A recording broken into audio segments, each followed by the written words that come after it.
Hi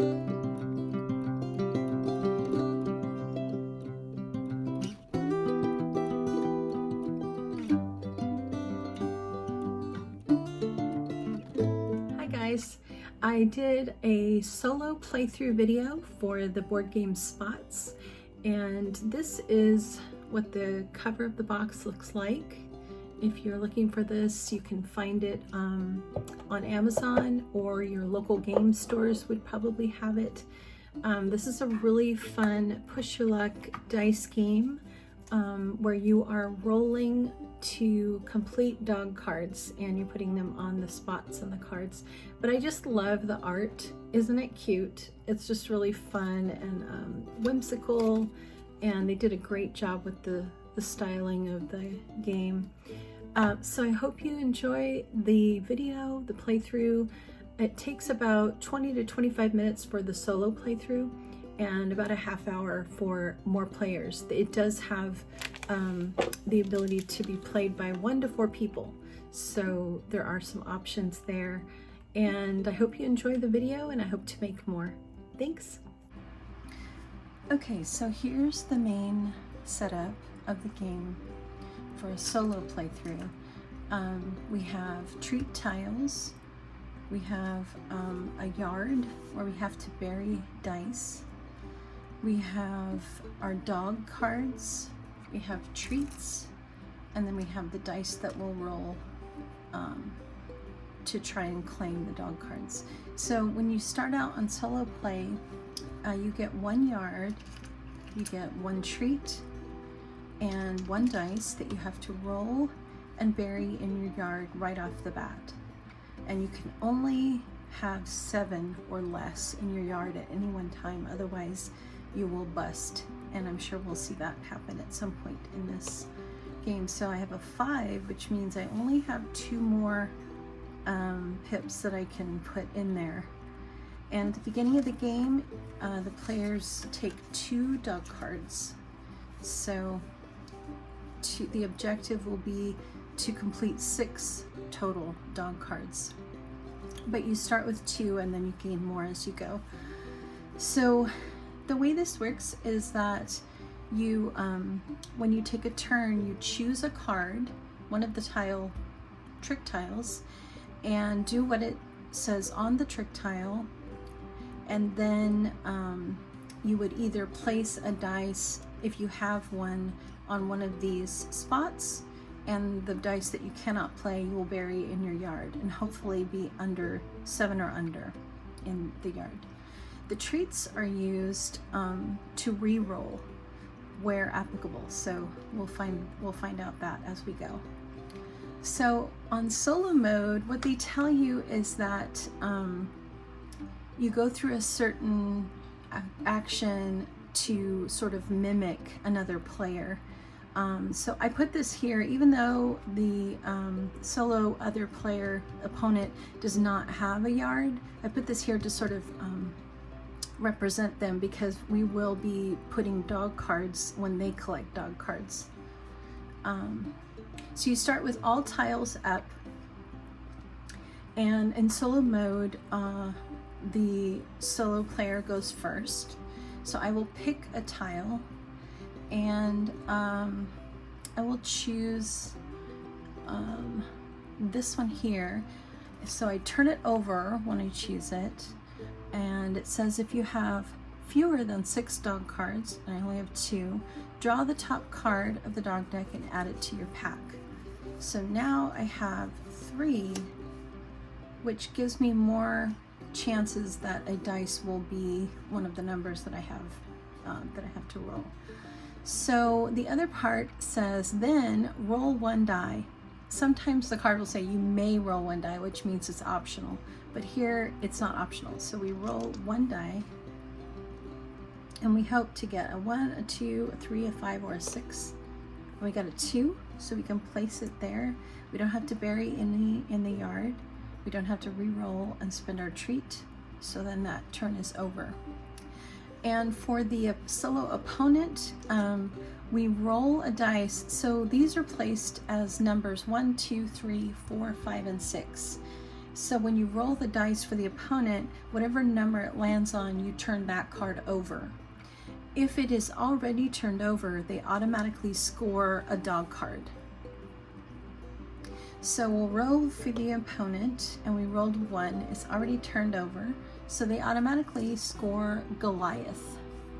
So we'll put that on the opponent's spot. So then it is my turn again, and since I have a 5 and I'm close to busting on that, I think I will choose this one, which is called Roll Over, and you get to roll your buried dice and then place, if you can, or rebury, and then you can, if you like, roll 1 more die. So roll all of your buried dice. So I'm going to take this out of my yard and roll it, and it's a 3, which I can place, so that's great.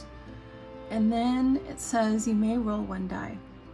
Since I have a treat to re-roll and my yard has 0, I'm going to do the optional roll 1. And we got a 5, which we can place, so we put it there. And this card is completed, but you have to take a whole turn to score a card, so it stays this way for now. So now it's the opponent's turn, and we roll a die to see, and this one is 2, and it's already turned over, so they automatically score another card. We're not doing so well right off the bat, but we'll have to catch up. So now it's my turn again, and I choose one of these cards. This one says roll 8 dice, choose one number that you rolled and place or bury all the dice of that number and discard the rest. This works really well for if you have multiples of one number that you need, but since I only need 1, 5, and 6, I could either take treats, and I would get 1 plus the paw print, so I would get 2 treats, or I could roll 2 dice and then have an optional extra roll, or I could roll 3 dice and then I have an optional extra roll that can be repeated indefinitely if I like. So the risk with rolling 3 is that I could bust really easily, but I do need 3 dice. I need 1, 5, and a 6, and I do have a re-roll, but I don't know that I want to roll 3. I feel like that's a little risky, so I'm going to go with this one. Roll 2 dice, and then optionally you can roll 1. So we want a 1, 5, 2 dice. We want a 1, 5, or a 6. So we have a 3 and a 4. Didn't get either one, and that would be the max we could put in the yard. So we can do a re-roll by using the treat that we have, and roll again. We have a 2 and a 4. Neither one we need, so we have to bury them, but at least it's 1 less than the previous roll, which would have been 7. So now we have 6 in the yard, and that turn is over. So now it's the opponent's turn, and we roll on a 2, which is already turned over, so they score another dog. So they have 3. If they get 3 more, then the game is over. So I have these 3 to choose from, and I think I will do treats since my yard has 6, close to the 7 max, and I don't have a treat. So it says take 1 treat and then take 1 more for each paw print. So I can take 1 more. So this one gets turned over, and then we're gonna roll the dice to see the opponent's 6. So 1, 2, 3, 4, 5, 6. This one is turned over as the opponent's turn. So when you get to a point where all your tile cards are face down except for 1, that's when you're going to reset them. But first, you put a treat on the one that is left, that is last to be turned over. And then you turn the rest over to reset your playing choices. And since the opponent went last, I will go first in this round. And since I do have 6 in my yard, I'm going to choose to roll the buried dice, and then place or rebury them. and then there's an optional roll 1. So we have a 5 and a 2. We can place the 5, but we'd have to bury the 2, but that's probably the way to go since we have another optional roll, and the 2 is pretty low for a one to bury. And the optional part is you can roll 1 die, and I do have 2 re-rolls, so I'm going to chance it. I need a 1 or 6. I got a 1. Perfect. So now these 2 dogs are completed. I have 2 in the yard and 2 treats for re-roll, and my turn is over.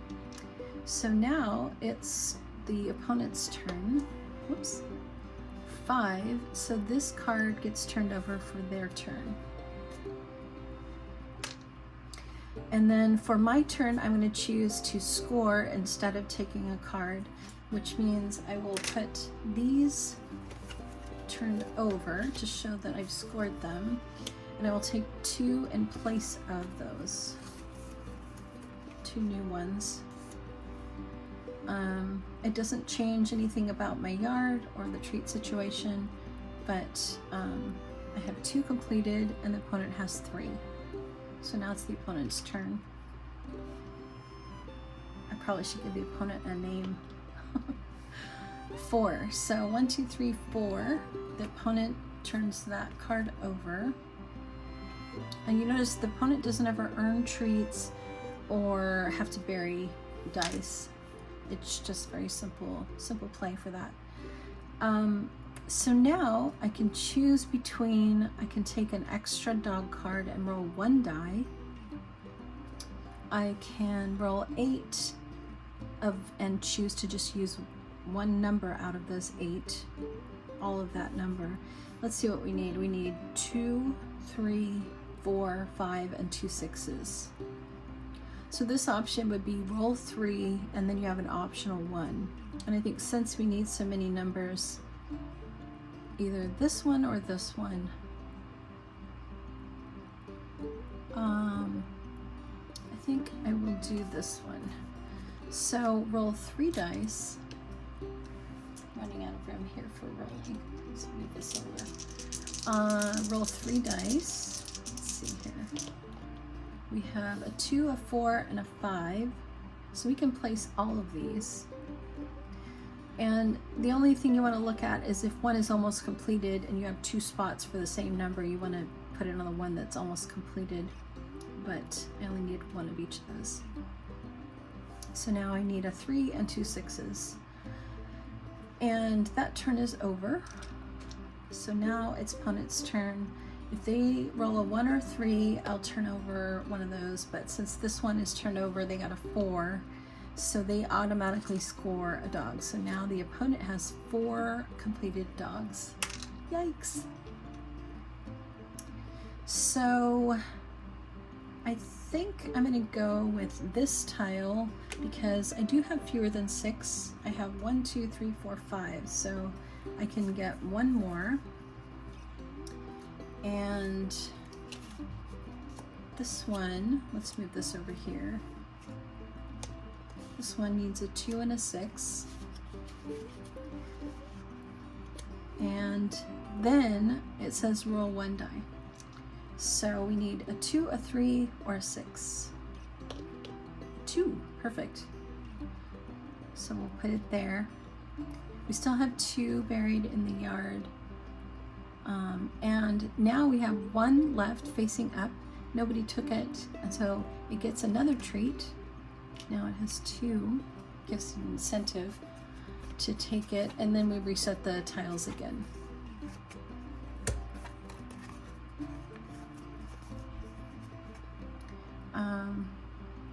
Let's see, so it's the opponent's turn. I believe that was my turn that was last. So 2. So the opponent takes the roll over tile. And I have 6 cards. The thing is, you can still take this even if you have 6 cards. You just don't take a dog card, but you roll 1 die. So that is an option. I can take more treats. I would get 1 plus 2 more for the paw prints. I could roll 2 and an optional 1 roll after. I can roll 3 with an optional roll. This one is looking attractive because I need 3 6s. So with this one, you choose the number, you roll 8 total dice, but you choose one number, and however many of that number, you have to either place or bury them. So let's go with that. And the bonus is we get 2 treats on that one, so that does give us a re-roll of any roll that we make, which is a huge help. 1, 2, 3, 4, 5, 6, 7, 8. Right, so we're gonna roll 8 dice, and we got 4 6s, which is a bummer because we need 3, but we can't bury a 6. That would give us 8, which would bust, and we'd lose all the dice that we have placed so far. We got a 1, a 4, and 2 2s. We don't need any of those. We need a 3 and 3 6s. So we're going to use a bone treat to re-roll all 8. When you re-roll, you can't choose just some dice to re-roll. You have to re-roll everything. Okay, this looks promising. We have 2 3s, so we could take 1 and bury 1. But we also have 2 6s, which means we could use them both and we don't have to bury anything because that's all the 6s there are. So we chose number 6 and we put it, we can choose either spot because both will complete a dog. Let's do that. And the rest just get put back in the dice tray, and that's that turn. So now next turn I could score those 2 if I wanted. The race is kind of on at this point because this opponent, she or he, has 4 and I only have 2 so far. Let's see what happens when we roll for the opponent. 1. So that's good. They played that tile. And I have the choice now to score my 2 cards, or roll 3, or roll 2, or take more treats. I think I'm going to go ahead and score in case I bust. I won't lose those cards because that's more risky. So now the opponent and I we both have 4 completed dog cards. So that's my turn completely. And now the next turn I'm trying for a 3 or a 6. So now let's roll for the opponent, and hopefully we get a 4, 5, or 6. We got a 3, which means they automatically score a dog card, and they now have 5, which means we're close to the end of the game if I don't score quickly. So I have 3 re-rolls. I have 2 in my yard, and I need 2 numbers, a 3 and a 6. So I think this is probably the safest bet. Roll 2, and then there's an optional roll if I want. So I do have the re-rolls, and hopefully we can get a 3 and a 6. We got a 2 and a 5, not what we're hoping for. So let's try again. We need a 3 and a 6. Well, we got a 6, which is great, and only a 1 to bury. So let's do that. The 1 has to be buried. And then the optional part of this tile is I can roll 1 die. So I need a 3. I have 2 re-rolls, and I have 3 in my yard. With 1 dice, if it's a 4, I won't bust. If it's a 5 or 6, I would. And if it's a 1 or 2, I wouldn't either. So it's a low chance that I would bust. If I do, I'd lose all these, but I think I'm going to go for it because the opponent is so close to gaining that 6th card. So I'm going to do the optional roll and hope for a 3. Look at that. I got it. That's awesome. So when you have all of your cards scored, that completely ends the game right there. So you don't have to wait for another turn to score cards, since they're all completed. So that means that I have won over the opponent, but it was a close game. The opponent had 5 was maybe the next turn when I rolled, they would have taken 6, which means the game would have been over and I would have lost. So that was a good game, and it was close. What was I going to say? Oh, you can change the difficulty by starting. Oh, I didn't even cover that. So you can change the difficulty by starting this opponent with a treat, or even make it even harder to start them with 2 treats. So the way that treats work with opponents, which it didn't come up in this game, but if the opponent lands on a tile that has a treat on it, when you give them the tile, you put the treat with them as well, but this didn't happen this game. When they have 2 treats, they automatically get a dog card for those. So if they do end up landing on tiles that have a treat often, they automatically end up with a lot more cards. So that's how you can change the difficulty level and make it a little bit harder. And the other thing to know is that there are quite a few other kinds of trick tiles. So they recommend starting with these 6 and playing with them, you know, several times and getting the hang of that. And then they have other variations and recommendations that you can do. They call them like adoption event, dog park, agility course, and they tell you which tiles to put with these 2. So these 2 are like your base tiles, you always play with these, and then these 4 are interchangeable, and you can switch those out with other options in the box. And they all have different descriptions and different things, which are really interesting. And I think that's all to know. I played the game on Board Game Arena as well, the digital version for solo, and that is also fun and very similar to this. I just like the tactile nature of playing a physical board game, and it's just different. It's fun. So I hope you enjoyed this, and I will close out for now. Thanks for watching.